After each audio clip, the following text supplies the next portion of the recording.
Radio Guy podcast. I'm Marvin, and my call sign is W0MET. Whether you're an experienced ham or just getting started, this podcast is for you. We are bringing you the latest of topics, news, and information. All things amateur radio, each episode right here to this show. You're listening to episode number 20. Subscribe wherever you get your podcast. Well, thanks for listening and appreciate you being out there. We've got literally subscribers and people that listen to this podcast worldwide, and I want to say thank you for listening. Life's been very busy lately. We've had a lot going on, a lot of travel this year, just work in general, and then planning some projects and future things going on.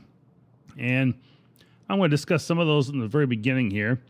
So my latest one was a trip to California, and that was a opportunity to get a couple Parks on the Air sites knocked off my list, mainly California and Oregon.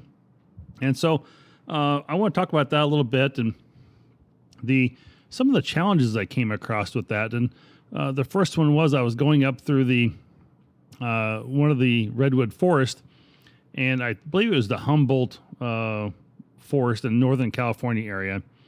And I was getting up near like a visitor center, and they had some concrete area to pull off to the side with and stop and take a look. And so I thought, well, might be a good place to do an activation.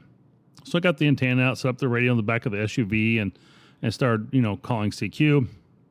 And, I'm at it for about 10 minutes, and I make sure I check all my connections. I make sure my mast is good. I kind of relocate my antenna a little bit. I've got a little, like a 19-foot expandable mast that goes up. And so, I'm not up real high, in these trees and everything, but, I've got, this decent setup. And I've used it before and never had any issues. And so, again, I start calling again, and just nothing. I'm silent in the air. So, again, about a block down the way is the visitor center. So I pack up and I, move my stuff over to the visitor center and get out into a little bit more of an open area. And we have a picnic table, and I, was able to get my mast deployed again. And the antenna ran over to that and started calling, and again, hearing nothing. So I thought I'm going to rotate some channels and just see what I can hear on the bands. Maybe the bands are bad. But I'm, been spotting myself on the POTA page and just don't hear anything at all, which is very strange. And again, this was like on a Sunday morning, I think, of some type. Maybe it was a Saturday afternoon. That's what it was. So very strange that it was not more people in the bands or more parks out there already operating on a Saturday afternoon. So I, found a channel with two guys talking, and kind of yelled break in there, and said, go ahead, break. And like, yeah, I'm just here at the, this park and trying to, make some contacts, and just haven't been able to make any, and just make sure my signal's getting out. Kind of curious where you guys are at and what the information is. So anyway, I exchanged my park information with them and whatnot, and I went back to another frequency, and I started calling again. And I think I ended up making one contact, and after that, I kind of gave up. It was just like, all right, I'm not making any, luck here. It's going to take me a long time to get my 10 contacts at this part of the park. But what I started to realize is that I'm in this forest, and I'm around these huge redwood trees. And if you've never been out to the redwood forest, first of all, I do highly suggest going. It is quite a sight to see. But those things are just ginormous. They are huge, huge trees. And, it takes 4 people to try and wrap your arm around some of these. And they're 200 and 250 foot tall. So, and they have quite a umbrella up top with their leaves and whatnot. And so anyway, I realized that maybe that was part of my challenge, getting out in that area, around those trees, and it was kind of creating a barrier for me. So I'm kind of curious what your thought on that is. If you guys have experienced something like this before. Now, I've been around some areas where I've had some rocks and things like that, and that's certainly created a challenge to get out with. But these trees, I didn't expect it quite so much. So if you guys have, experience like this, or say, nope, this is probably something else was going on, feel free to drop me an email, W0MET at ARRL.net. And I'd be happy to, have a conversation with you about it. Maybe you've had your own experience where you've had something like that happen, and I'd be happy to hear about that. So please feel free to share those out. Reach out to me via email or on my website there. Drop me a line, and be glad to have a little bit more. If you're a subscriber, you can certainly, give me a question on buymeacoffee.com as well. So there's a couple opportunities there. My next thing is, again, related around Parks on the Air, and that is a rally going to be held here in Middle Tennessee area on November 4th at the Cedars of Lebanon State Park. Now, this is being put on by a couple different groups, the Macon County Amateur Radio Club and the Stones River Amateur Radio Club in Murfreesboro. And we're trying to plan kind of a larger group to come in and go out and activate a couple of more local parks in that area and create some 2-meter contacts between those parks if we can, and see if we can do for Simplex. So a little bit of an emergency field communication exercise along with Parks on the Air at the same time. And we are, inviting people from northern Georgia, Florida, if you want to come from that far, maybe Chattanooga area. If you're in southern Kentucky, you want to pop over to the Middle Tennessee and come down for this POTA rally here in Middle Tennessee on November 4th, again at the Cedars of Lebanon State Park in Lebanon, Tennessee. We'd love to have you there, and would look forward to seeing you there, and hopefully seeing myself as well during that time. So feel free to come down and visit and have a little fun time. We should have some food and stuff available. We may have a small cost associated with that. Still trying to figure some of those details out around that. But again, November 4th, we're looking forward to a POTA rally here in Middle Tennessee area. So feel free to join us if you're a listener on the podcast and you're in the area. For more information, you can also go to the Stones River Amateur Radio Club at srarctn.org, and a page will be up there very shortly. My next thing I want to talk about is a Linux computer project. And this is more of an FYI, learning opportunity, teaching moment that I kind of had to go through and experience the challenges of this. And I'm trying to drop Windows across the board as much as possible. And I'm sticking with my Mac platform and trying to use that for as many things as possible as well. Tired of the Windows updates and Windows always having to, restart and have these issues here and there. It's a great platform, but just not for me anymore. And so in doing so, I've had to also try and incorporate Linux Mint into this Apple computer as a virtual machine to run some of the applications like Pat Menu or Pat WinLink and things like that, and or even Vera from the Linux system. So I had installed Parallels on my Apple computer and got the Linux Mint computer up and running as a virtual machine onto my Apple computer. Well, I'd worked with KM4ACK, who obviously developed 73 Linux, and was going back and forth, and I think I even racked his brain over this, a lot, trying to figure this out and what the situation was. And I reached out to Parallels tech support, and they started to explain to me that I'd sent in a tech report, a request of them, and they told me that I had downloaded the Parallels app edition from the Mac App Store, and I really needed to upgrade to one of their editions of it instead, as the Apple version was a little bit sandboxed. So it was preventing me from having some access to things like USB and Bluetooth, things like that. So if it just FYI, if you're going to do a virtual machine on an Apple and like KMRD Mike in Texas, he just went through a recent episode with a bunch of things, all Mac related, and how he does everything for logging and programs and stuff. So anyway, good to know and good to think about when you're downloading some of these programs is it the right version that you're looking for? So Anyway, just wanted to put that out there for people and to remind you about those lessons learned sometimes that I experience and go through as I'm working on these projects and updates of certain things. So I'll continue to provide more updates on this Poda Rally as we get closer and more information about it. And so we hope that you will take advantage of that as well. But there's some updates for my week and how things are going and what's in my playground right now and what I've been messing with. And so I was happy to get that 73 Linux installed, and we'll be testing WinLink on that yet this afternoon on the new Apple machine or Linux machine. Now it's got the new Parallels virtual machine in there. So, well, one of the things I started several weeks ago, and that in one of my prior episodes, was a vendor highlight. And I've highlighted products, I've highlighted different companies, and this one this week is a vendor highlight called Homebrew Coffee. Homebrew Coffee, established in 2023, is by a ham in Michigan, Steve W3BIZ. Keep your ham shack nice and warm with the soothing taste of the freshest coffee you'll ever taste. He has several flavors like Morse Code Mocha, Ham Shack House Blend, and many more.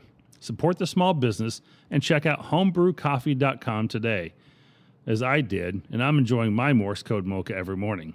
And I did go out and buy some, and I truly enjoy it. It is some great stuff. And reach out to Mike, and homebrewcoffee.com will get you a warm cup filled up in your cup of joe in the morning. So reach out to him. Pretty good prices for everything as well. So I want to say thank you to Steve for getting that shipped out to me, and I really do enjoy that, and I'll be buying more as I go. Visit Club Gear Online for all your Poda swag and ham radio gear, from desktop mats to badges and keychains. Club Gear Online has what you need. He can customize chips, QSL cards, and other gear. Just email him direct and from the website, and visit Club Gear Online to find your favorite information or swag for the club or your personal collection. So he can customize it all, and he will be at the Huntsville Ham Fest as well. You can find him there. Well, if you'd like to help support the channel and become a patron, look for me on buymeacoffee.com/the ham radio guy. There are 3 levels you can simply support the channel at: a technician, general, and extra. You can simply support the channel at $1 a month, or get the extra class membership with more benefits for just $5 a month. And it is cheaper than a cup of coffee, I promise you. I buy my morning coffee almost every morning on my way to work, and it's getting to be absolutely ridiculous amount of coffee. I should be making my own at home, but it is a good deal for literally less than a cup of coffee to get the benefit of keeping this show live and keeping it going with the extra costs involved that we have around keeping subscriptions and software up to date. So thank you for that, and continue to keep your support going to the Ham Radio Guy podcast. Well, let's move into a little news here, and we'll get some updates on what's happening around the world in amateur radio.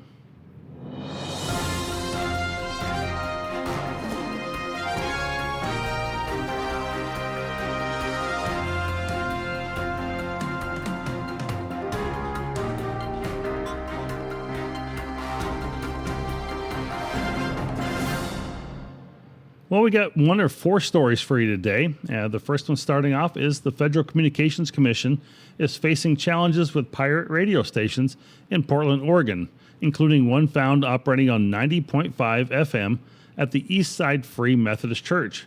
The church, which may no longer be active, is potentially responsible for the unauthorized broadcasting on its property and could face fines of over $2.3 million.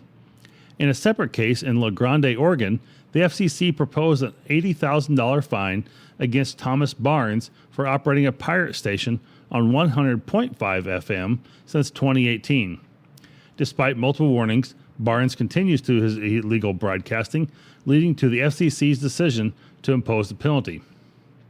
Our second news story: in an exciting venture with the radio community, the Ham and Quackers channel has launched, promising engaging content and fostering connections.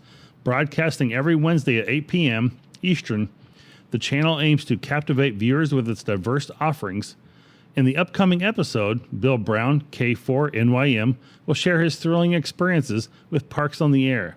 The show's creators are enthusiastic about providing a platform for radio enthusiasts to come together and share their passion. Don't miss out on this opportunity to join this vibrant community and explore the world of radio adventures. Tune in for the insightful discussions and entertaining content with a duck. So there you go. Enjoy those news stories there with a little Ham and Quackers channel. They were recently also featured on the Ham Talk Live.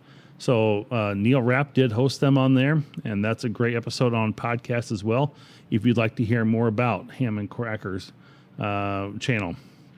Well, on July 18th, 2023, some of you may have been affected by the recent outage from the American Radio Relay League, the ARRL headquarters, who experienced an internet outage at the provider level, impacting various systems, including Logbook of the World. The disruption had been acknowledged by the ARRL, but it's worth noting that many cloud-based services remained functional.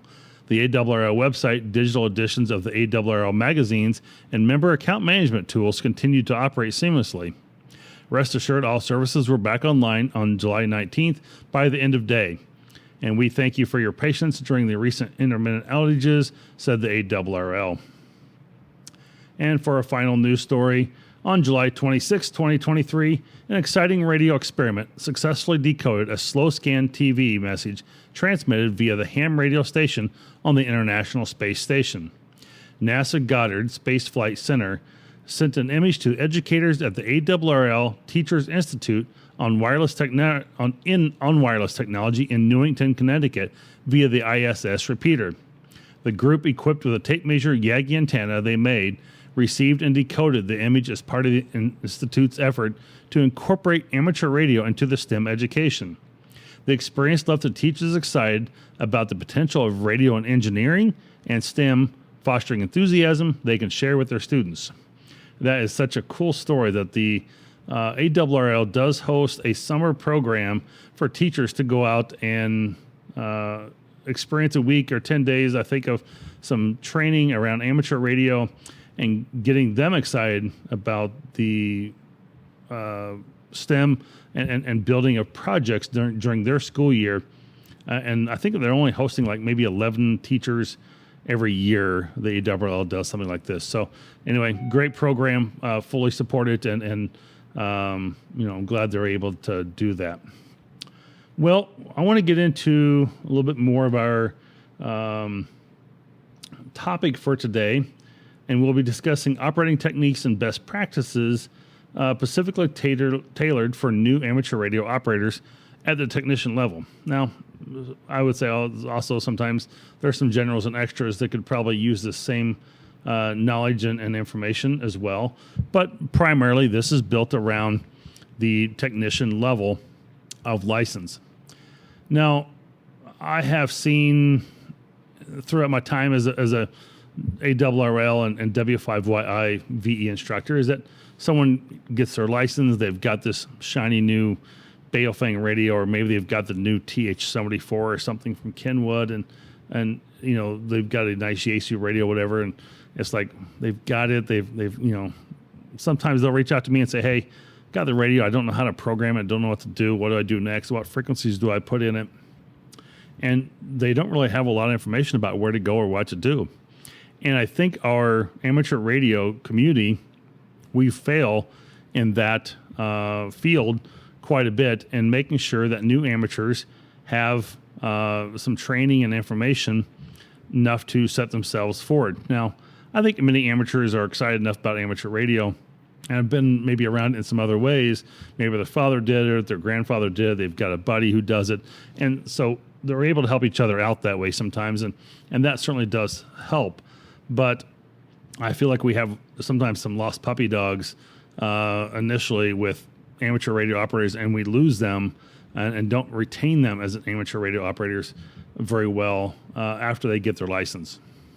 So I think the big question is that we've always asked ourselves is, what's next? Now I've got my license. What's next? What do I do? And so there's a couple aspects of this or elements that I want to be able to cover. And the first one is operating your radio effectively and efficiently.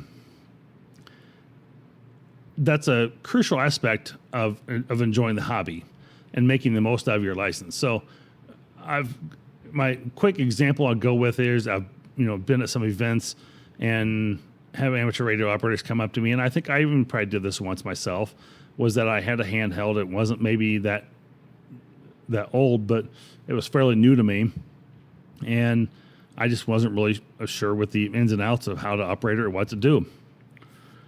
And I think quite often that is the case, that we get these handhelds and we may program it up and we'll push the button and we speak into it and it activates the local repeater and that's it. I mean, we talk to someone and we go from there. Or maybe we're at an event of, a city event or a community event of some sort, or a parade, a bike race, and we just use this to talk to ourselves, amongst ourselves at the event, and there's nothing more to it.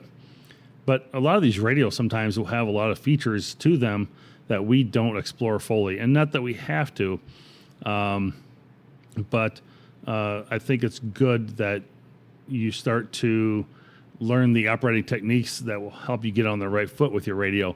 And what you have to do is basically sit down and read that whole manual front to back and understand the capabilities of your radio, and knowing what features and functions are available for you and what might be enabled in your area. And the capability of using Wires X or something like that on a local repeater.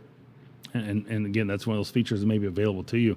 So we always want to make sure we know those sort of things. So spend time reading the manual and going through that front to back. I've got a friend who recently bought the FTM 500, and he literally read the manual front to back. And I think he did it more than once and figured out all the different settings. But he's very familiar with that FTM 500 now, and he very much likes it. So now he's done that. He's familiar with it. He's able to go in and practice some of the key functions and setting up APRS, or maybe setting up the Yaesu System Fusion and Wires X system in there. And he can do that. He knows how to do the frequency tuning or selection of it. He can go in and quickly add a channel or take something out if he needs to. And then just adjusting the power output as needed. So those are probably the bigger things that you need to be at least familiar with when you get a new radio as a technician. And that's, again, some of these things would apply to a general too. If you get a new radio, familiarize yourself with that and know that radio inside and out and what that looks like. I should say I've got radios on there that I know I don't have all the features. I'm not familiar with all of them myself. So understanding the capabilities, kind of a summary here, understanding the capabilities and limitations of your equipment, it will help you make the most of that radio. And again, I covered some of these features like APRS, digital modes. And other things I didn't mention earlier was group mode, crossband repeat, and programming on the fly. And so you get where I'm going with this. And if you have some other comments out there you'd like to leave, and something to add to this, I welcome those comments. And please email me at W0MET, and maybe I can do a follow-up podcast on this about something I missed and some other thoughts, and I'll certainly try to reply to those questions and put them in the next episode. Glad to have you on the show in that regards, and having some feedback. So hopefully you get where I'm going with those things. But when you need it the most, looking through the manual to find what you're looking for to turn a feature on or how to program a radio is probably not the best time to be figuring out your radio at that point. So that's the summary for that, is, definitely take the time and go through your radio. Now, there's something else I could talk about here, and that's best practices for on-air etiquette. And I think a lot of people get gun shy when they start to get that radio and get on the air for the first time. I know I speak to people at the club, and I hear people on the radio all the time going, "Oh yeah, I listen to you guys every morning." Well, why don't you get there and and talk to me? Why don't you say good morning or reach out and just say something? And I just never hear that person on the air at all. And again, I'm in the Middle Tennessee area. It's fairly busy. My buddy and I would be driving to Nashville every morning until he changed jobs, and we had the morning drive, and there would be 3 or 4 of us on that channel on that repeater almost every morning, and we'd be talking back and forth, and when one of us wasn't on there, somebody else would hop in, and so it was always a great time until he moved, had to change jobs, and so now he starts much later, so I don't get to do that morning drive with him. But people would hop in and hop out, but I know there was what we refer to as some lurkers out there as well, or lurking, where they again stay out there on the radio. They hear what's going on, they listen, but they just don't jump in.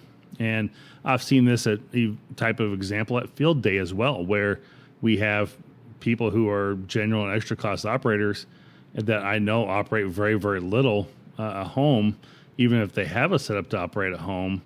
And I get to field day and say, "Oh, come on, hey, come sit down here, take over this radio." No, I'm good, I'm fine, I'm not going to be here long or something, And so they're kind of afraid to hop on that, on that radio and pull the trigger and push the talk button to start reaching out to people. And I'm just, for people who are on amateur radio, I expect you to really kind of talk and be engaged and get out a little bit.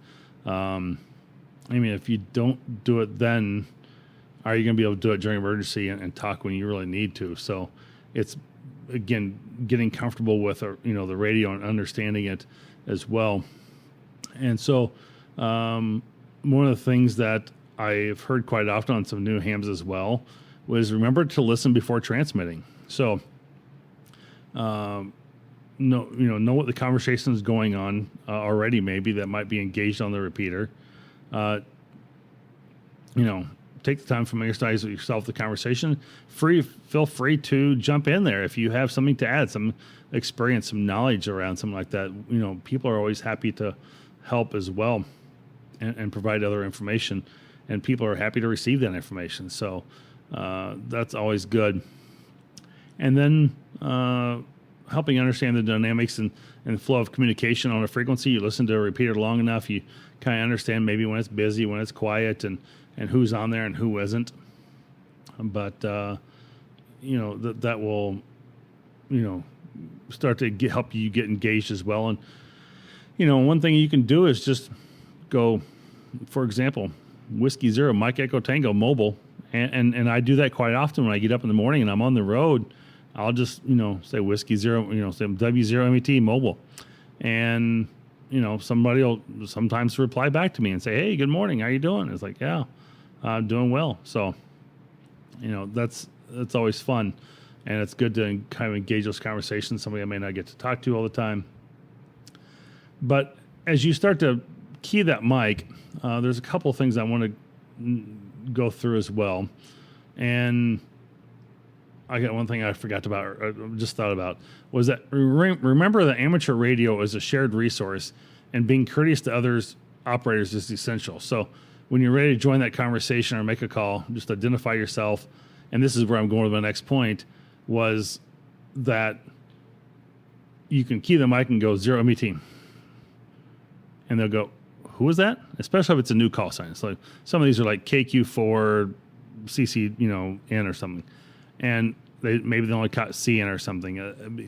You have to make sure you hold down that PTT button on your microphone or handheld first, and let it sit there for a second before you start to speak. Gives it a second to activate the repeater, a second to jump in. It isn't, simultaneous like a phone conversation would be. So, allow others to recognize and respond to you properly by throwing out your call sign, and you can do it, slowly. If you just go WZMT, like you're afraid to get out there, so you just rush it and you're nervous and you're kind of scared. So, just throw it out there nice, slow and easy. Maybe throw out your call sign. You just do Whiskey Zero, Mike Echo Tango mobile or listening or something. And so that's always, an opportunity too. You could, slow it down a little bit. Another important aspect of operating techniques I have here is, again, using phonetics like I'm kind of talking about here. Using the standard phonetic alphabet like Alpha, Bravo, Charlie, Delta. Don't use dog and cat and, whiskey or, some of those others that you might have. Whiskey, I guess, is W is a whiskey, but sometimes, wizard or something, if you're thinking of some other letters that might be out there, there is a kind of a standard phonetics that we want you to use, and that helps ensure the accurate and clear communication, especially when signal conditions are up in the HF area.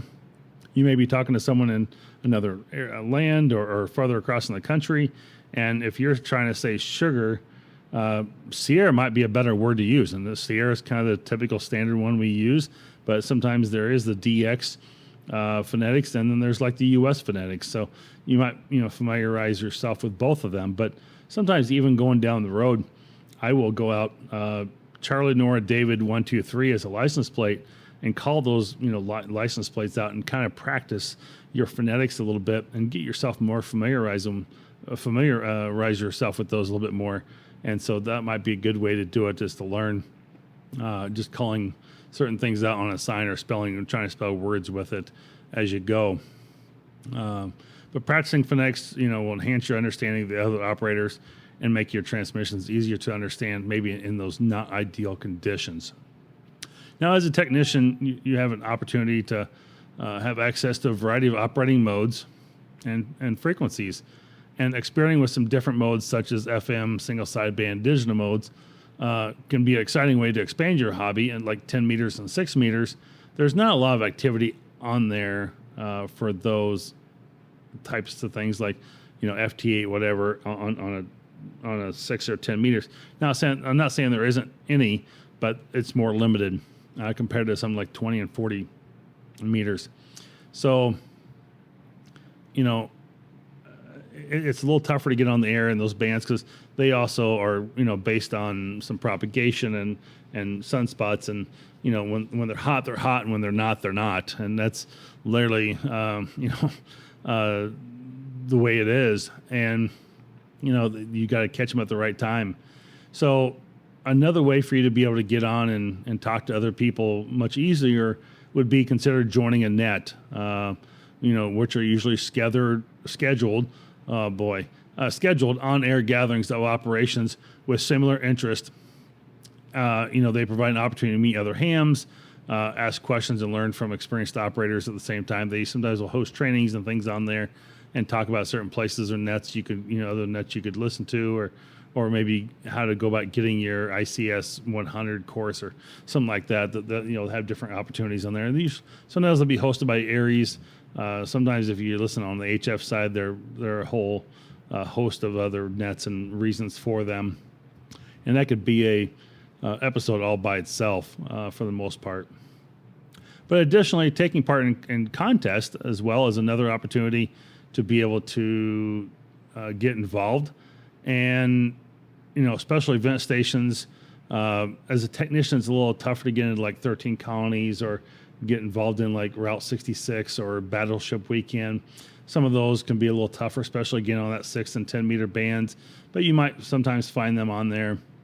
But there is other contests sometimes around the world that you can participate in, and contests also often provide a great opportunity to practice the rapid fire exchanges, and you just have to know what that contest consists of. Sometimes they have certain qualifications or certain expectations that you're providing back to them when all said and done, like maybe a call sign or maybe just the number of contacts that you made. So that can change from contest to contest. But they do provide a great opportunity to, really increase your operating speed and enhance your overall efficiency on the air as well. Especially if you're having to handle traffic, that's a great way to go. Now, finally, ongoing learning and training are always vital to growing in amateur radio. I've been doing it for 26 plus years, and I continue to learn new stuff every day. So take advantage of the vast resources that are available to you from online forums and Facebook and ARRL. They have some great publications there as well. Local ham radio clubs are a great resource. Talk to the old timers. They know their stuff. They know how to do it. They can help you, mentor you and train you to learn these things as well. And, joining a mentoring program or a club, participating in some local trainings, it's a great way to get involved and really get some guidance to learn the intricacies of this hobby and how it works. Well, that's going to wrap up this part of the episode on operating techniques and best practices for episode number 20 here for a new amateur radio operator license at the technician level. I hope that you did find this information helpful and that this will inspire you to explore, more in the amateur radio world and have some confidence and enthusiasm about it, as it is a good thing to learn and go forth with.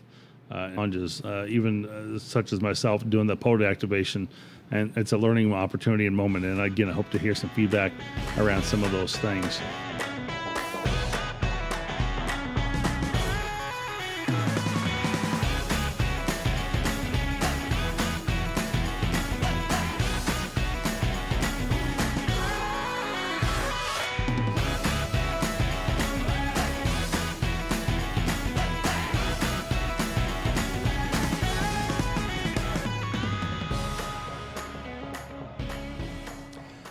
Well, looking for all things ham radio related, visit the Ham Radio Guy website at thehamradioguy.com for more informative content, product reviews, latest episodes, and exciting blog posts.